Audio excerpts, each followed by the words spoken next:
What's going on, guys? Harrison here with Team Level 5, bringing you a deck profile for Whimsicott-GX.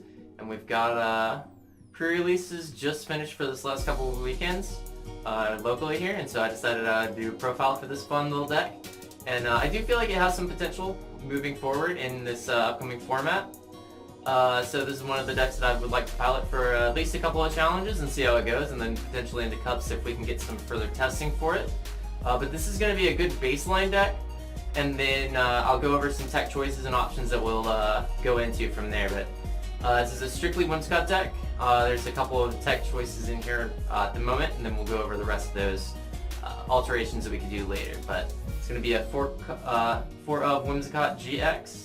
One thing I would like to kind of point out that we can do, I guess I could get into these after, but what we can do here with Whimsicott is we definitely want to abuse as much of his ability as we can. His first ability being Fluffy Cotton. Anytime he's going to be taking damage from an attack, it doesn't matter if it's from an EX or a GX Pokemon, you get to flip a coin. If you get heads, Whimsicott takes no damage.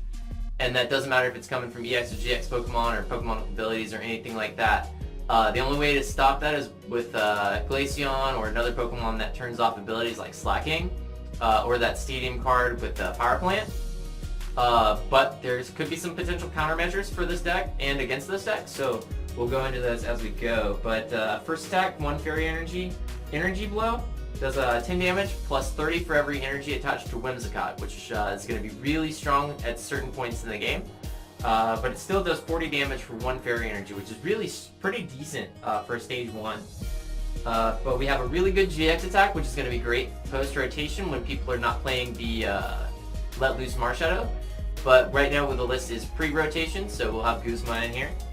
But I think post-rotation Toy Box is going to be amazing, where we get to use essentially Metagross GX's attack, where you search your deck for 5 cards, put them in your hand, and then of course shuffle your deck. But being able to set up some of your stuff and getting some special energies, like triple acceleration energy, is really, really strong for Whimsicott. One Retreat, really good utility. 190 HP is really low, but with that ability, if you're against 2 or 3 shot decks, you're going to stop those and slow them down a lot. Against 1-shot decks, it puts you in a 50-50 chance, and if it's something like a Blacephalon, they'll either put a Bossone energy, discard energy, or shuffle energy back. Or if it's like something like Charizard Reshiram tag team, they'll not be able to attack unless they switch out previous or to that. So could be really good in those kind of matchups. So it kind of makes them expend their resources in that point. So it's pretty sick. It's a great GX. I think it's got a lot of potential, and we'll go into some other reasons why as we go through the list. So, for those boys, one of the theories that I have, testing right now, both Whimsicott or Cottonies have 50 HP. The new one has Expand, which does 10 damage, plus you take 10 less, so it effectively gives you 60 HP. I don't think that's going to make a big difference long term. But for the short term, I think the Cottony from Guardians Rising is going to get a little bit better with the continuous rumble, or tumble rather. You flip a coin until you get tails, and you get 10 damage per. So if you're lucky on those coin tosses / die rolls, then this one could be a lot better for you. But as far as survivability, this one probably takes the edge. But that's the one we're going to be needing to use post-rotation. But if you're using it pre-rotation, I think the Guardians Rising one's going to be better. I think one of the best engines moving forward is going to be a Jirachi engine. This is going to be really good all in all. We do play skateboards in here, so I think that's a great option to play. I'm currently using 3. I think 4 is going to be too much. It just kind of helps set up without having to have too many basic Pokemon and like not get too many mulligans moving forward as well. To the next line, which is the Porygon Z, which it's essentially a Deluge or water, rain dance from the Blastoises that you'll see, but it's only for special energy, which in Whimsicott it's going to be nuts because you can put triple acceleration energy and double colorless energies all down in one turn. It's not a key element of the deck, but it is definitely a good point to kind of pivot and utilize all in all. So it also acts as an alternative attacker against things like Hoopa pre-rotation or even Keldeo moving forward. Because he can do 120 damage for a triple acceleration energy, or if you need to, you can do a fairy energy and a double colorless energy. And all you do is you just confuse yourself at that point. So could be an entertaining option, but I think there might be alternatives that we could play. But I'm trying this out as a 2-2. It definitely helps pop off against the tag team GXs. For Whimsicott, you can throw 2 acceleration energies, which each do 90 per. And that could be really good to hit up the 180 plus the fairy that you had already on there, and you're up to 130, which is really good. But this definitely helps out in that long run. And that's actually the only Pokemon that we play in the deck. I feel like you don't need to be playing a heavy line of other filler Pokemon, but if you want to, I think that Marshadow that works around from the stadiums, so you can knock your opponent's stadium, also works well against Buzzwole. I think that could be good, assuming Power Plant sees a lot of play. But moving into the search cards, I think 4 Ultra Ball and 4 Nest Ball pre-rotation. Post-rotation, I think a higher count of Elms is going to be needed, along with Pokegear and possibly adding another Jirachi. So that way we're more inclined to get your Pokemon search. Because getting multiple benched Cottonee is going to be really important, especially when people start utilizing Dugongs. Because that's going to be a really strong contender against this deck, or against any deck that evolves. So this is like 8 slots that are going to need to rotate to other kind of Pokemon search. So we'll see what we need. I don't think you're going to be able to use Poke Communication as easily in this deck because there's not a high Pokemon count. But we'll see what we can do. We might end up putting in, say, like an Emolga engine, and instead in place of these and Pokecoms, because then that could be another way to get alternative retreaters and some more starting Pokemon too. So we'll see how that goes. I think that the Emolga Pokecom engine is going to go into a lot more decks. I'm calling it now. I think that's going to be one of the really good engines for a lot of decks moving forward. But there's some of the trainers. Currently playing 3 Pokegears. I'll probably switch it up to 4 when we get the post-rotation. It's going to be too good. Some of the space in here is a little bit tight, but the fact that we have Jirachi means that you don't necessarily need 4 Pokegears. But I think it is really good to not have to have a Jirachi in the active, and so you can still dig for a draw supporter early game, possibly get the first turn Lily, since we're playing kind of a thinning style deck. Speaking of Lily, draw supporters for Lily, for Cynthia, I feel like there could be a potential to add more draw supporters like OHKOs and whatnot, but at the moment I don't think the deck needs it, but post-rotation we might need that too. So I'm playing 1 Acerola. I'd like to see 2, but I'm playing a higher energy count in this particular list to see how it tests out, see if I need to cut any more energy and play around with that. Something that I think is really good for this deck, it's not often that you get knocked out, but when you do, it's going to be really good. Say you have a Porygon down on the bench, you have Porygon on the bench, and then you have like one of the 2 pieces, be it a Porygon Z or a Rare Candy in your hand, or one of them in the discard that you might discard for an Ultra Ball or something.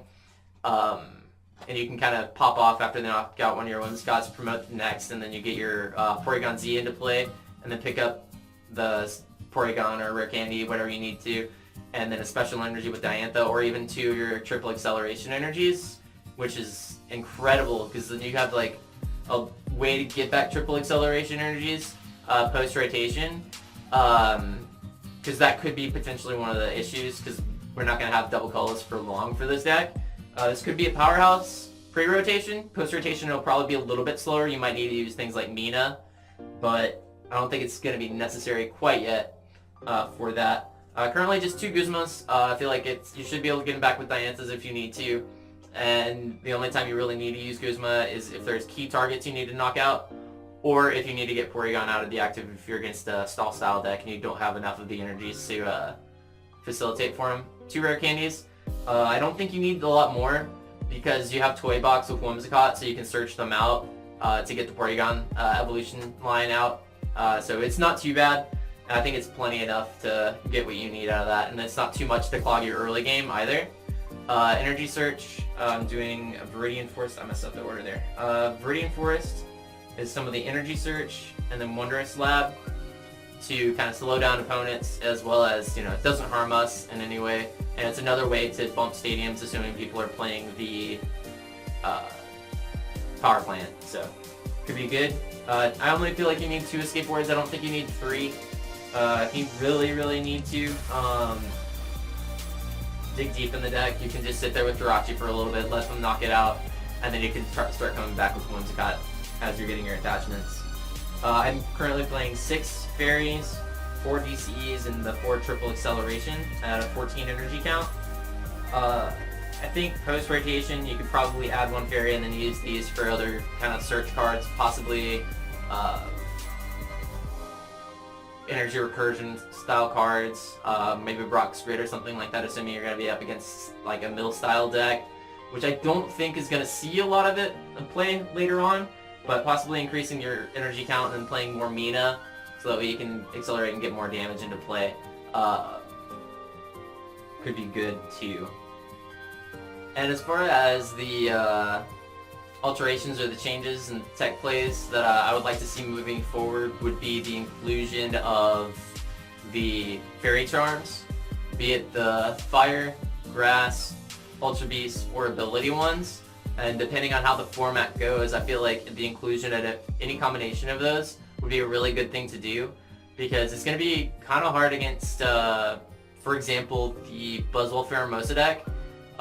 If they're not playing high counts of Field Lore pre-rotation, then we should be able to get that matchup just by tossing on the Fairy Charm Ultra Beast. And other decks might have high ability counts and not many Field Lores either, and that could be a really good option to get off of Toolbox or Jirachi. I think Jirachi is going to be really pivotal in certain matchups where you need to get those. I don't think Faba is going to see a whole lot of play, but I think, you know, with that as a possibility, there's not necessarily a way around it. But we'll see how it goes. I think there's a lot of cool things that this deck can do. As far as counterplay against certain decks, I think the Fairy Charms are really good. You could also pre-rotation run Muck to stop a lot of the Dedenes and Marshadows and stuff too. Post-rotation, new format, I think it'll be very interesting to see what something like this deck can do. And I'd like to see what we can accomplish with a deck like this. I think it's going to be really fun. And I think there's some other pairings you can try with, say, Gardevoir GX, pre-rotation, and post-rotation. I don't know what we would really want to pair with this other than the Porygon Z, Jirachi, and, you know, maybe even Mimikyu could be fairly interesting. Alolan Ninetales could be also fairly interesting, so that can kind of help your Buzzwole Pheromosa matchup.